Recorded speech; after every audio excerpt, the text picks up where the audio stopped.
Ankleshwar નિરાંતનગર society ખાતે શીતળા સાતમની પૂજા કરવામાં આવી। શ્રાવણ સુદ સાતમના શીતળા સાતમની અંકલેશ્વર નિરાંતનગર સોસાયટી ખાતે ઉજવણી કરવામાં આવી હતી। શ્રાવણ સુદ સાતમના શીતળા સાતમ ઉજવણી કરવામાં આવે છે। આ દિવસે સ્ત્રીઓ શીતળા માતાની પૂજા કરી ટાઢું જમી વ્રતની ઉજવણી કરે છે। અંકલેશ્વર નિરાંતનગર ખાતે મહારાજ હરીશ પુરોહિત દ્વારા શ્રાવણ સુદ સાતમના પવિત્ર દિને હિન્દુઓના ધાર્મિક તહેવાર ગણાતા શીતળા સાતમની પૂજા કરવામાં આવી હતી। શીતળા સાતમના આગલા દિવસે સ્ત્રીઓ ઘરે રસોઈમાં વિવિધ પકવાન બનાવે છે।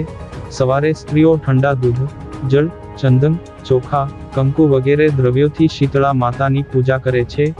માન્યતા છે કે આ વ્રત કરવાથી સંતાન પ્રાપ્તિ થાય છે, તેમજ બાળક જો વારંવાર માંદું પડતું હોય તો તેને પણ માતાજી રોગમુક્ત કરે છે।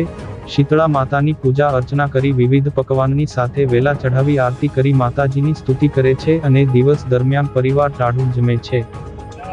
કામના વિદ્યાર્થમ મમ અદ્ય દિને યથા જ્ઞાને યથા મિલિત સર્વ કુટુંબાનામ આરોગ્યતા સિદ્ધિ પ્રાપ્યર્થે શ્રદ્ધા ભક્તિ પૂર્વક માં શીતળા દેવીના પૂજન અર્ચન પાણી મૂકી દો અહમ કરી।